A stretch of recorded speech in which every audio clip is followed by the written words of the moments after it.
I've been putting off telling this story about how I got cheated on for the entire time I was married to my husband of 17 years. I had no idea that it was even happening. So I'm going to do this in a couple parts and tell this story because a lot of you have been asking me about it. I've shared a lot of pieces, but I've never put it actually together. So if you want to hear the whole thing, follow me and I will tell this terrible tale. Just to set the stage, I met him in my late 20s. The minute I met him, I was like, well, I like this guy. There's something about him. And I had this almost like inner voice. I don't even know how to explain it. That was like, this guy is going to be really important in your life. Like I could almost say I heard it inside of me. He's going to be your soulmate, nothing, but this guy's going to be really important. And that's how it felt like. Almost like I kind of knew him already at some level. We hit it off really well. We had great chemistry. We had a good friendship. Our two best friends actually ended up getting married. So we had so much fun as, couples dating and stuff. And he just seemed like this super good guy. My family liked him. My friends really liked him. Everybody just felt like, we called him like a Mr. Steady, like somebody who just is somebody you can depend on, a hardworking person. He just seemed like he really adored me. I felt loved. I felt cherished. I felt really safe with him. And the marriage seemed to start off really well. There were no big red flags. The only things were he had been married before. And he never really talked about his marriage. And I thought, okay, that's a good thing. Like, he isn't trashing her. They have no drama. He's just moving on. Now, in retrospect, I realized that he is such an avoidant. He basically like compartmentalized that relationship because he also left all of his friends that he had during that time in his life. He just like cut them off. And there was no emotion there. No emotion about her. No emotion about his friends. No emotion about his former life. It was just like, I'm on to a new life. You are my new life now. We're moving on. And that's really worrisome in retrospect. But at the time, I actually thought it was really respectful as far as like, he's not trashing her and they have no drama. And the other thing is that I did catch him in a couple lies. I overheard him talking to his mom and she asked him a tough question about something and he lied to her straight up about it. And that should have given me a little clue that he was willing to lie in order to avoid drama. He did the same thing with me. With me, it was a little more of a white lie. It wasn't a huge deal, but he knew that I would be upset with him if I knew the truth. And he lied anyway. So those were my little clues. Marriage. Other than that, nothing. Follow me for the next part. I'm going to talk about how I found out about the first of many affairs. 3 things happened in my marriage that should have given me a clue that my husband was cheating on me the entire time, but they didn't. So if you're here, welcome to part 2 of how I got cheated on and had no idea for the entire 17 years I was married to my husband. So if you want to hear the whole crappy tale, just follow me right here. The first thing that happened was that I saw a message from a stripper pop up on his iPad. I guess it was a stripper, it could have been a prostitute. I don't really know. Somebody who was paid to do things. Anyway, he was in Vegas with a bunch of his coworkers for a bachelor party, and this message pinged up on his iPad, which he had left, and probably not realizing that it synced with his phone. And I went into total shock.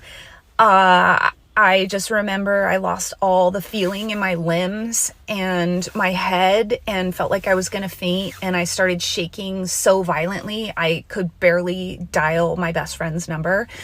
But I called her and she talked me down from the ledge. She's like, it doesn't sound like him. He loves you so much. I'm sure it's just a misunderstanding. You need to call him and talk to him. So I did. I called him.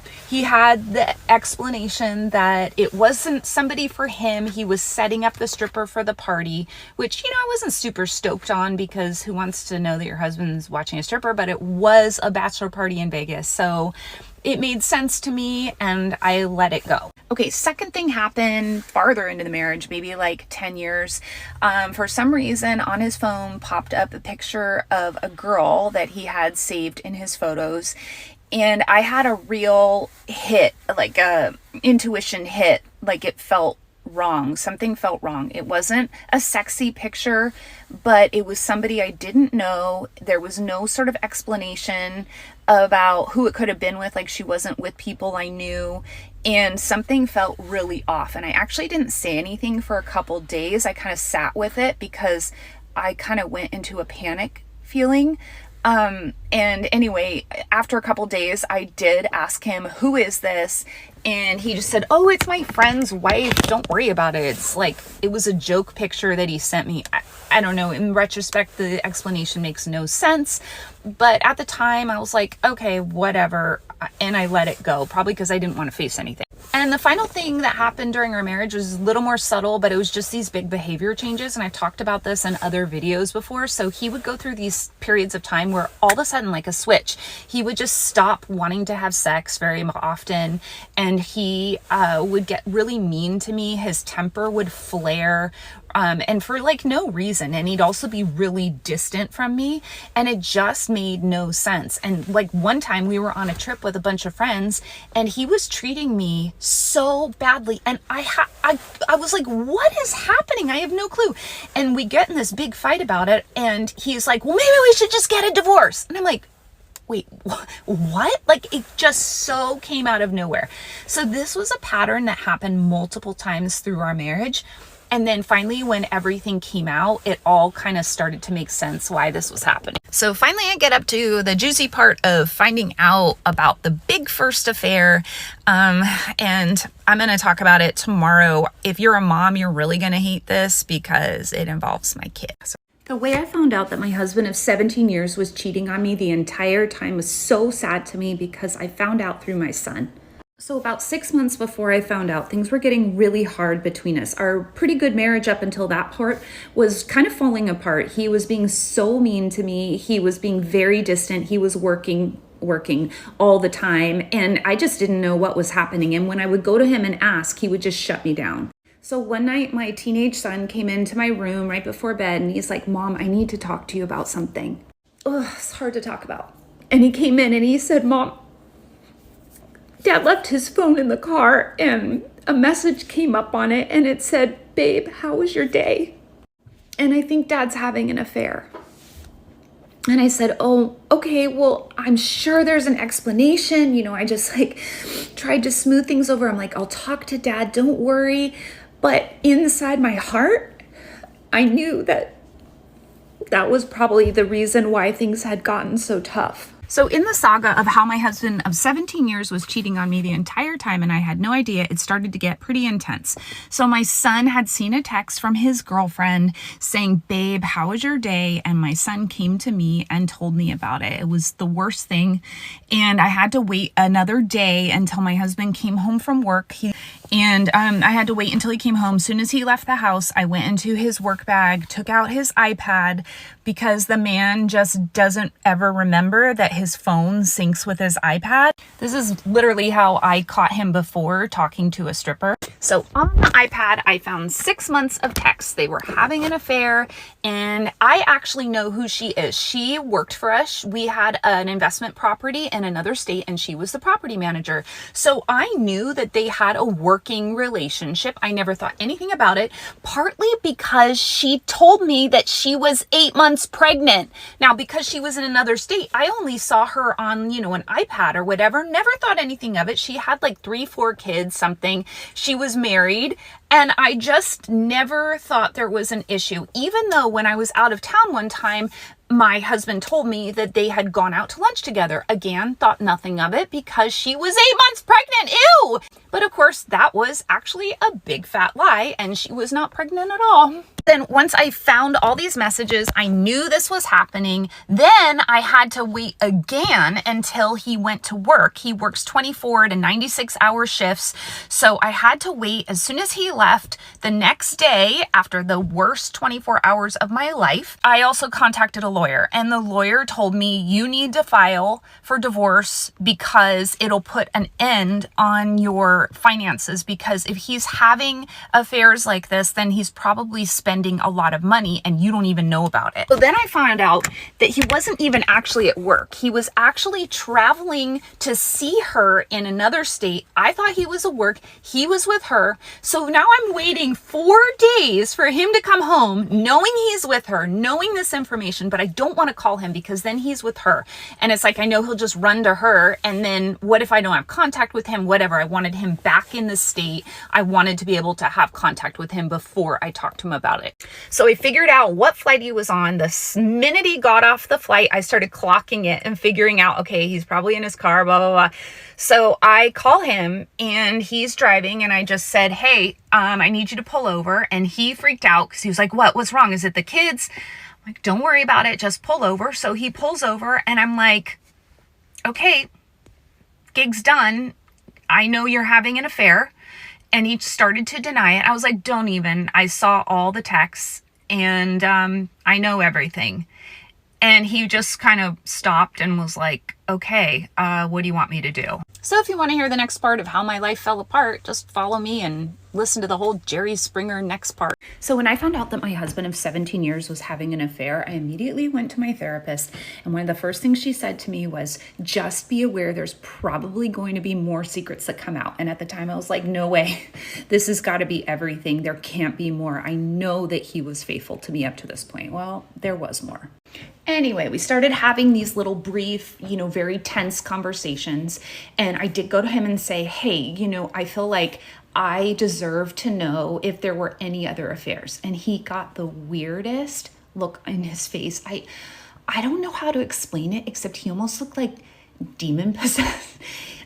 I know that sounds weird, but he had like this evil smirk on his face and he was like, yeah, there have been others. So he admitted that around, I think it was year 9, and he admitted that he had been having an affair at that time. I think this is when I found that receipt for Tiffany's jewelry a couple weeks ago. I think it was for that woman, whoever that was. He also told me, and this absolutely blew my mind, that he had had an affair the first year that we were married. I had no clue. There was absolutely nothing. We were happily newlyweds. I had no reason to think that he would cheat on me. And it destroyed me to hear that. Some other things came out too. I am a little fuzzy on what happened actually because I kind of disassociated, and any of you who've been through it, this kind of an experience probably know exactly what I'm talking about. It was like my mind left my body and I couldn't absorb what was happening to me. So some of the details are actually really fuzzy. But after a couple weeks, we had a big talk. And we both came to the conclusion that we were going to work on the marriage, going to go to a counselor and at least have a conversation to kind of talk through things. And he was acting very, at this point, like, okay, I see I have a problem and I want to help you heal in any way that I can. And he even offered to do what's called a disclosure, where he would go through with a therapist and go through all of the secrets that he had and would tell me about it. Because up to this point, what he'd been doing is kind of breadcrumbing. So he would throw out something and it would completely re-traumatize me. And this was happening over and over and over. After this big talk, I felt so much hope. And I remember I came upstairs from where he was living up into my part of the house. And I called my mom and I was like, Mom, I think we're going to work on this. Maybe there's hope. And within about 5 minutes of that, my phone pinged and I got an anonymous text from another woman. I can totally understand why somebody would ask this question, because before I was betrayed, I thought the same thing. Why would you ever go back to somebody who has hurt you that badly and betrayed your trust and the relationship? I have friends who've been cheated on also. And when I walked through it with them, I was always like, girl, get away from him. Life can be so much better. You don't deserve this. All of that is true. But when you go through betrayal, it hits things that you never thought were possible in yourself. And you have years of being with somebody, all of your neural pathways say that person's safe, they're my safe place. And somehow, overnight, you have to completely rewrite and re-scramble every memory you have with them, everything you know about them, everything you know about yourself with them, the family you've created, the memories you've created, everything. I think I feel a little upset. I almost feel like crying because it is so difficult to tell your heart and your mind that suddenly this person that you trusted so much is actually the bad guy. They're actually not your safe place. They're the one that's going to hurt you. And you know what? It takes a long time to rewire that. So I would say if you have somebody that you know who's going through betrayal trauma, just know it may take them a while to get to the point where they realize, I really am better without them. I really do deserve more, because at first they can't think rationally like that. And that is what happened to me. Everyone talks about the top signs of cheating, but nobody ever talks about when you don't see the top signs of cheating. We all get so conditioned to look for certain things, and then if you don't see those things there, you just assume, oh, I'm good, he's not cheating, he's being faithful. My husband was cheating on me for the entire 17 years that we were married, and I missed all the signs. But part of the problem was there weren't that many. And here's what I didn't see. He wasn't secretive around his phone. He never was hiding it. He never seemed to hide it from me. He never seemed to have any kind of weird response when he would get messages, and nothing was really odd around his phone. He was really open with it. Same thing with other devices. Another top sign of cheating is somebody who suddenly has changes in how they take care of their body. They're putting a lot more effort into their appearance. Nothing really changed. It all kind of stayed the same. He always worked out. He always cared a bit about how he looked, but never like to the point where anything seemed odd. I didn't see any unexplained schedule changes. He would work a lot, but I thought he was working. I didn't realize that when he was at work, he was actually somewhere else. And no defensiveness or gaslighting that I could see, but maybe part of that was I wasn't really questioning him because, like I've said before, I didn't suspect him of cheating at all. What I can say about that, though, is that a lot of times I did notice that he would just sort of placate me. So we would get into an argument and then he would just sort of let me win. And I do think in retrospect that some of that was like he didn't want to have to go deep with me and he didn't want to have to really explain things. So he would just let me win whatever the argument was so that everything was peaceful again and I wasn't questioning anything. Instead of looking for specific behaviors that would make me worry about cheating, I would ask that of myself. Do I really feel safe? Do I really feel secure? Do I really feel that I can trust this person? And I wouldn't just ask that with my brain. I would take some time and really sit with how that felt in my body, because I think I, and a lot of us who've been through this, even if we didn't know on a conscious level that something bad was happening, on some sort of subconscious level, we did. My husband cheated on me the entire time we were married, and it's been a year since I found out. But the crazy thing is after a year, it still can really, really hurt when I see him, because as much as I hurt from what he did to me, I still really miss him. And it's really hard sometimes to just let him go. You know, I can't be with somebody who would serial cheat. Even if he worked on himself and got better, it's still not okay. I can't ever get over that betrayal, but I still really miss him. And I just have to every day live with letting him go and trying to move on in some way that makes sense. And if you're going through this too, then please follow me so we can support each other. Ever since I found out that my husband of 17 years was cheating on me the entire time, I never feel really safe anymore. I feel like I am always in fight or flight, and I feel like I can't rest. I know that this is common for a lot of us who've been through betrayal trauma, and this is something that a lot of people don't understand. Betrayal trauma has been classified as even more damaging than a soldier who has PTSD from battle. Why is that? Because with a soldier, they go into the war knowing who their enemy is. They also know there's going to be conflict and something could happen. They're pre-prepared for something. Doesn't take away from that kind of PTSD, but the difference is somebody who's been betrayed in their marriage thinks that the very person who hurt them the most was their safe place. They were not expecting to be battle wounded by the very person that they thought was the trusted person in their life. When you are betrayed, your life changes in a second, a split second.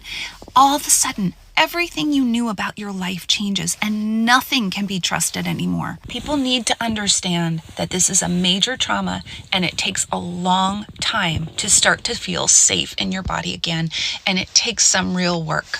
For me, the main tools that I'm using to try to keep my nervous system calm are tapping, therapy, acupuncture, and also just a lot of mindfulness and journaling. But it is not an easy journey. I honestly regret just being a stay-at-home mom. My husband and I were married for 17 years and we were together for 20, and I stayed home that entire time and took care of my kids. And about a year ago, I found out that my husband was cheating on me the entire time we were married. So yes, had to get a divorce from him, and suddenly I am in a position where my little side hustle that I had as a stay-at-home mom is nowhere near enough money. So I've got to go back into the workforce. I have no experience in anything, and it freaking sucks.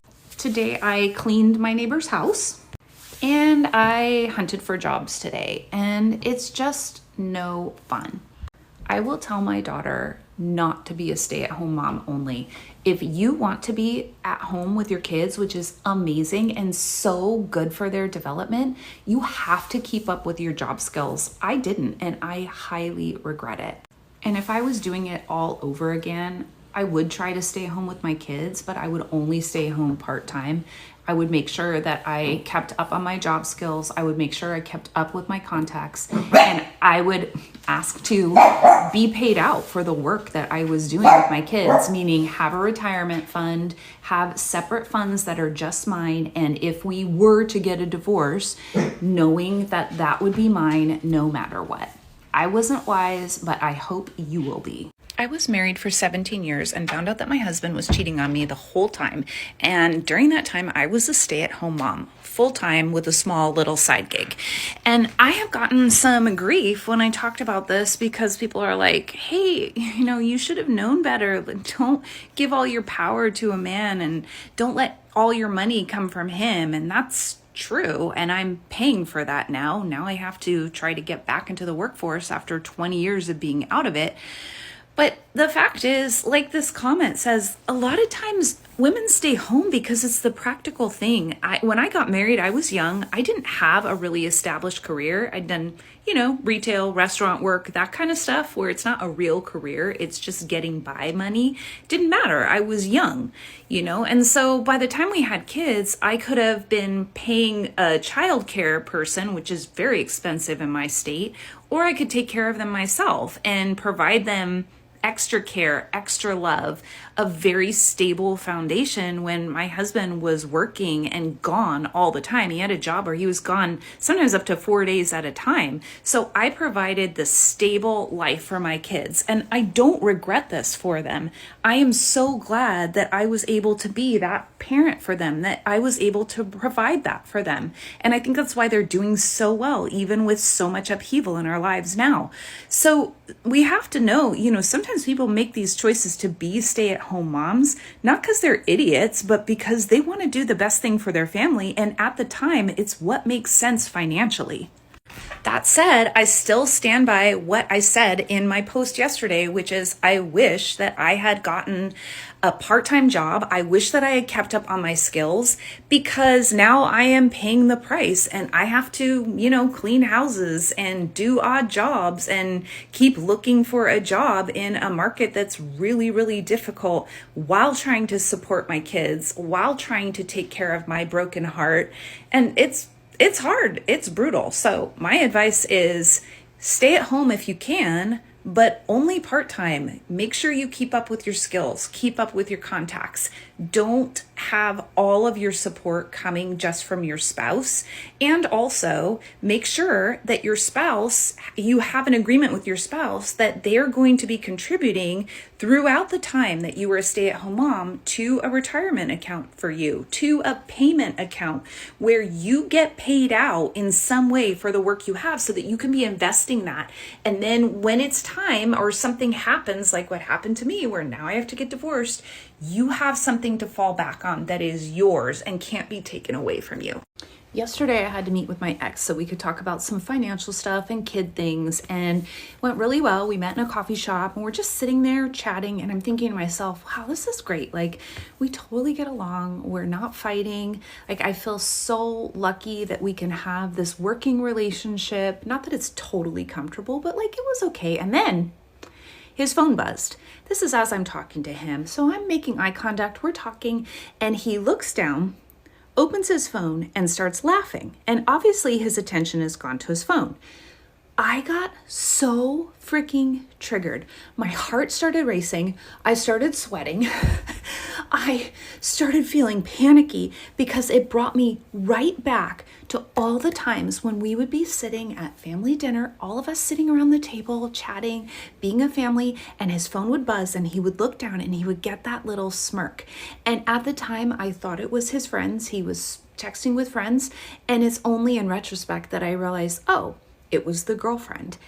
And to see it happen again was so upsetting. It put me right back into that moment of that realization of, wow, all those times that I thought he was just texting with a friend was actually his girlfriend. And the disrespect of sitting at the family table and texting your affair partner while you're sitting next to your wife and children. It blows my mind. But good thing is, the trauma from that didn't last very long. I was able to calm myself down because I have done so much healing this year so far. And also, I told him in the moment, look, this reminds me of when you used to look at your phone and you were chatting with your affair partner while you were with us at the family table. And he said, oh, I'm sorry. And he put his phone away. Was it the response that I would love where it really hits and he's like, oh my God, like, look at how I hurt her. Look at how I hurt my kids. No, it wasn't. It was like, oh, sorry, I didn't mean to upset you. But still, it was really nice to be able to say, hey, this is something that maybe you never considered that has caused me a lot of trauma from your behavior. So it was all in all a healing moment, and happy to say I think I'm improving. So just wanted to share. And if any of you have been through this, I'd love to hear your experience. Honestly, this is such a validating comment because if you are going through betrayal trauma recovery, so I'm in a position where I still have to have contact with my ex because we are co-parenting. There's also a lot of details that are still being worked through. So you take all the time that we were thinking about maybe working it out. You take all the time that I was in a relationship with this man who was cheating on me the whole time. And then you take all this time, this past year that I've spent going through the inner torture and conflict of like, stay with him, leave him. Was that memory legitimate, or was there an affair happening at that time too? Like, oh, sorry, that's my dog snoring. Hello.